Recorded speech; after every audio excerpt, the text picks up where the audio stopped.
I have grown up playing a wide variety of different video games from different genres. From MMOs to FPS games to MOBAs to clicker games, I probably played most genres of games out there, and I have played multiple entries to each genre. I've played major FPS games like Counter-Strike, Valorant, Overwatch, most Halo entries, and so on. I played pretty popular games that significantly less people know about, like Dirty Bomb and Murder Miners, and I played some pretty obscure games like Reflex Arena that peaked at 228 players in March of 2017, which is basically a standalone version of a Quake 3 mod. And I have played a wide variety of games across many other genres as well. As I have played games throughout my childhood and into my adult life, I have learned a lot of what I enjoy about gaming and what I don't enjoy about gaming. This can be seen reflected in some of my recent purchases and general playing habits, where I've highlighted some of these issues in my Problem in Gaming series on my channel and will likely continue to do so in the future. But this is the video that I have thought about making the most because it's the issue that I think is the biggest problem in all of gaming, at least when it comes to my own enjoyment of games. If you haven't watched these types of videos before, welcome. This is mostly just me ranting about my opinions on these specific topics as I have observed over the years that not too many people really care about. You may agree or disagree with some of the things I have to say, and I would love to hear your thoughts down in the comments, where I have a lot of personal experience surrounding these topics, have looked into them a lot, and have seen a lot of discussion around these topics. Where toxicity is a topic that I feel like is often overlooked when it comes to gaming, where a lot of people express issues with toxicity in games, but a lot of people also don't think it exists. Where I don't know this for a fact, but I would say that every single publicly available video game has had at least one toxic individual that has demonstrated their toxicity in some form. Even video games like Guild Wars 2, which is renowned for having an incredible community full of supportive and inclusive individuals, has a major issue with toxicity. But of course, Guild Wars 2's toxicity is significantly less compared to other games, where one of those games that I really want to highlight in this video is Counter-Strike 2. But let's describe toxicity, where to use the Merriam-Webster dictionary, toxicity is defined as an extremely harsh, malicious, or harmful quality, where when we look at toxicity in day-to-day life, where this term is often applied to video games, toxic individuals are people who demonstrate extreme harsh, malicious, or harmful qualities. This can range in a wide variety of different ways. You can have people that are belittling and putting down others in games based on their skill or ability to perform in a game. You can come across someone like this in pretty much every multiplayer game, where people love putting down others in order to bring themselves up. You may be a failure in life, but if you have built up a fantasy that every other person is even more of a failure, then it looks like you are successful. But this can escalate towards other ideas that stem from general social issues present in societies, problems like sexism, racism, homophobia, and so on and so forth, where this transitions to something more serious than putting down someone's ability to clutch in a stressful situation and goes towards attacking an individual based on their identity just because you don't think their identity should exist for whatever reason, which this is unfortunately prevalent in most multiplayer games. We can look at why toxicity happens, and that's not a topic I'm super interested in diving into right now, so I'm only going to go over it a little bit. And this is basically an idea that is synonymous of why racism and sexism exist in general, where there's a lot of research and discussions into these ideas, but the most dumbed down, basic, and oversimplified explanation is that people act in a way that is conducive to their environment. If they have grown up in an environment that has pushed a very specific idea into their head about certain social groups, they are going to mimic those ideas. Similarly, if someone has grown up in an environment that encourages specific behaviors, they are going to mimic those behaviors. Where I often feel a large amount of frustration and anger towards an individual who is toxic in video games, but something that I have to tell myself, which is an important idea to understand, is that a lot of people who are toxic aren't toxic from their own fault. Yes, they're absolutely horrible human beings, but they were turned into being a vile monster. And most people are capable of growing up and can begin to treat others with respect, which is something that I like to believe that can happen on the internet, but it is essentially impossible because of the anonymity that the internet provides. So now I mostly just block, report if their actions are egregious, and move on. But the more serious issue with toxicity is the impact that it has on other people, where on one hand it could create a loop where toxicity promotes more toxicity and people are driven towards these actions, but mostly it just harms other people, where with examples of racism and sexism and so on in video games, it can cause massive harm to the individual on the receiving end of those messages, as everyone knows from real life in general. But to scale it down a little bit, toxicity just creates a hostile environment that people have to play in. Video games are for fun, Unless you're someone who has turned video games into a job, such as a full-time content creator or a professional esports player, you are playing video games as a hobby. The primary goal of a hobby is to have fun, where your fun can be generated in a variety of ways. You may be someone who just wants to sit back, relax, and click heads, or you may be someone who wants to compete.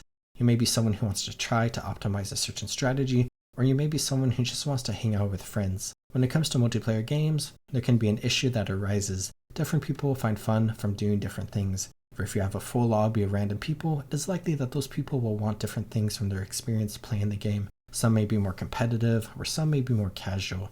Or for the most parts, games do a great job of catering to certain audiences. With Counter-Strike 2, you have casual and competitive game modes, where people who want to have a more casual experience can hang out in casual, or people who want to compete can play competitive. However, this does have issues with how the community approaches these game modes, where a lot of people view competitive as the only way to play that game and will only ever play competitive, even if they are not a competitively minded individual, which can cause a difference in goals between two players on a team where one person wants to win and one person wants to chill and listen to music while playing. Or to go on a quick side tangent, a lot of people who want to win in games will get toxic at people whom they view are impeding their ability to win, as in people they view as worse at the game than them, where they often start yelling at them, calling them trash, and trying to kick them from the lobby. Or if you have somehow figured out how to turn on your PC, but haven't figured this out yet, yelling and belittling others is not going to make them perform better. It's going to make them perform worse. You're just making the entire situation worse for everyone, including yourself. People are uncomfortable, hate each other, and are now playing even worse. Learn how to be supportive, communicate, and be a team player, and you can probably turn the game around, because I bet the other team won't have someone like that. Also, if you kick people for being bad, you're now playing 4v5. That will surely increase your chances to win. But going back, in general, people have different goals when it comes to games, and that is always going to be a reality with multiplayer games, where people will always have to interact with others if they are wanting to play with others.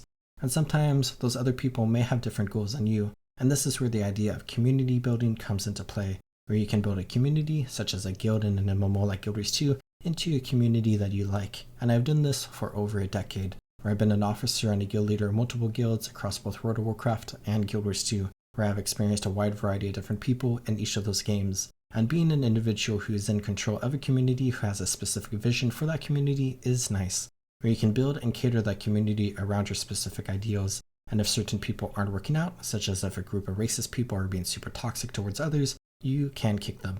But I think one of the most important things about this idea that has really caused me to lose interest in forming these types of communities and has helped me lose interest in MMOs is toxicity. Where certain people, maybe players who are brand new to the game, join your guild and they are great. They mesh well with others, are supportive of one another, and are great to have in your party when you are doing dungeons, raids, or other activities.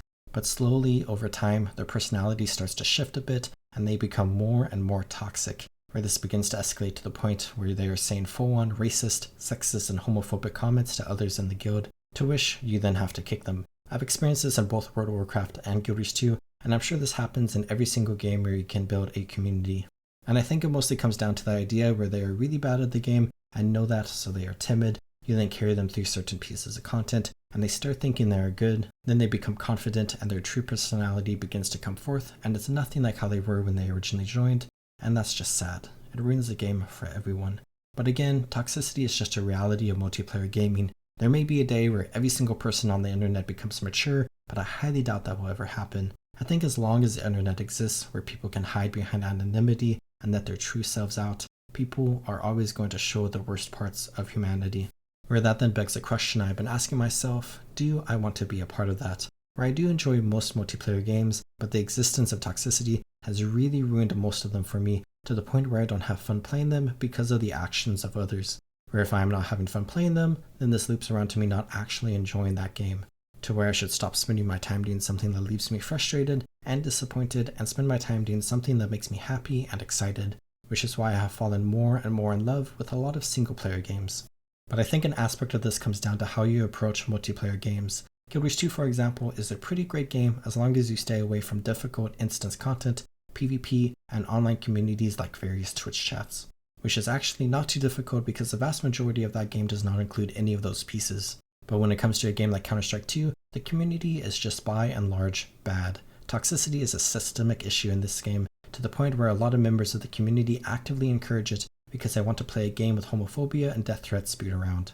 Which is disappointing, but I have to recognize a disconnect between my ideals and the ideals of a lot of the people who play Counter-Strike 2, or simply put, while I have fun playing Counter-Strike 2 when it comes to the core gameplay elements, I don't have fun playing it because of the community, and so it's not a game for me. Whereas I release this video, I will likely continue playing it for a little bit to get my last couple of badges for my Steam inventory and get a little bit more Steam money from the level up rewards, which may seem really stupid for some people, but it's just what I'm wanting to do. Where once I'm done with that, I'm going to uninstall this game and will likely never play it again, unless they add more achievements, which I really hope they don't do. But if they do, I'll just try to speedrun the achievements and then uninstall the game again. I do not enjoy the community, and because I don't enjoy the community, I don't enjoy the game. And there is zero point in playing a game I don't enjoy. It's basically a waste of time. Where this is kind of just an ideal that I'm going to hold as I approach any game, where whenever I pick up a multiplayer game, if I don't enjoy the community even though I enjoy the gameplay, and I have no way of avoiding the community, I'm just going to uninstall it. Because again, video games for me are a hobby. This isn't a full-time job. I'm playing to have fun, and like with anything that is for fun, if you're not having fun, you shouldn't play. But I think this loops back around to one final idea, where I'm not having fun because of one primary issue. Sure, Counter-Strike 2 has a ton of issues that ruin the game, but I don't care about any of them more than I care about the toxicity that is present in this game. Where if the community in general was actually good, I would likely enjoy the game a lot more and would probably continue playing, but because of how toxicity is so systemically ingrained in the heart of Counter-Strike players and how the gaming community in general is, I doubt this will ever go away. Where if I were to end this video with one message, it is this: if you are a toxic person, please stop, and if you are not a toxic person, please be a supportive individual that is pleasant to be around and who makes multiplayer games as fun as they're supposed to be.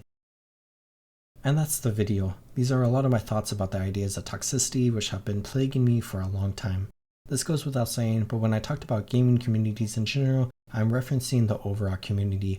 You can't generalize an entire community as one stereotype. It is so much more nuanced than that. Counter-Strike 2 does have some great individuals within the community who are incredible human beings, but when it comes to the Counter-Strike community as a whole, the ratio of bad to good players is one of the worst across all of gaming. I hope you all are taking good care of yourselves. Have a good one, everyone.